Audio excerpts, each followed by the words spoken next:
NTR jail అవకాశంలో ముగ్గురు విలన్లలో ఒక విలన్గా కన్నడ వివాదాస్పద హీరో దునియా విజయ్ని తీసుకోనున్నారట. 6 నెలల క్రితం కన్నడ సినీ పరిశ్రమలో జరిగిన విషాదం గుర్తుందా? మస్తీగుడి అనే సినిమా షూటింగ్లో 2 ఆర్టిస్టులు మరణించారు. సరైన భద్రతా జాగ్రత్తలు తీసుకోకపోవటం వల్లనే అని యూనిట్ నిర్లక్ష్యం కారణంగానే వాళ్ళిద్దరూ మరణించారని తేలింది. దాంతో ఆ సినిమాలో హీరో నిర్మాణంలో ఉన్న భాగస్వామి అయిన దునియా విజయ్ మీద తాత్కాలిక నిషేధం వేటుపడింది. కన్నడ పరిశ్రమలో ఇప్పుడు విజయ్కి అవకాశాలు లేవు. అందుకే ఇప్పుడు విజయ్ ఇతర పరిశ్రమల్లో అవకాశాల కోసం వెతుకుతున్నాడు.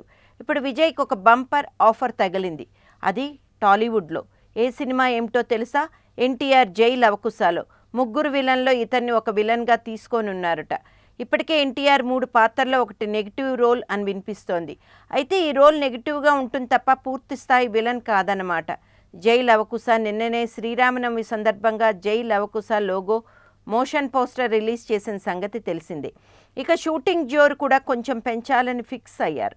ఈ సినిమా 4 రోజుల నుంచి షూటింగ్ జరుపుకుంటున్నప్పటికీ అవి చిన్న చిన్న సీన్లే. ఇంకా 2 హీరోయిన్లను విలన్లను ఫైనలైజ్ చేయలేదు. ఆర్టిస్టుల మరణం వివాదంలోనే కాదు, హీరోయిన్లుగా నివేదా థామస్ సమంతాలను ఓకే చేసి విలన్ పాత్రల సంగతి కూడా తేల్చేసే పనిలో ఉన్నారు దర్శకుడు బాబీ. 2 ఆర్టిస్టుల మరణం వివాదంలోనే కాదు, గతంలో సెట్స్లోనే ఒకరిపై చేయి చేసుకున్న కారణంగా కూడా దునియా విజయ్ వివాదంలో చిక్కుకున్నట్లు తెలుస్తోంది. వివాదాస్పద వ్యక్తి ఈ రకంగా పలు వివాదాల్లో ఇరుక్కుని నటుడుగా ఎంతో మంచి పేరు తెచ్చుకున్నాడో అంతలా వివాదాస్పద వ్యక్తిగా దునియా విజయ్ వార్తల్లో నిలిచాడు.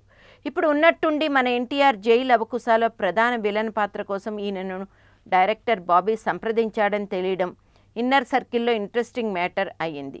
ధృవీకరించలేదు. ఇదే సమయంలో స్క్రిప్ట్స్ నచ్చడంతో పాటు తన పాత్ర కూడా బాగా నచ్చడంతో దునియా విజయ్ వెంటనే ఎన్టీఆర్ సినిమాకు ఓకే చెప్పేశాడని, దీంతో ప్రధాన విలన్ పాత్రకు ఇప్పుడు ఈయననే ఖరారు చేశారని ప్రచారం జరుగుతోందిట. అయితే ఇంకా ఏ విషయమూ అధికారికంగా ధృవీకరించలేదని ఇండస్ట్రీ టాక్.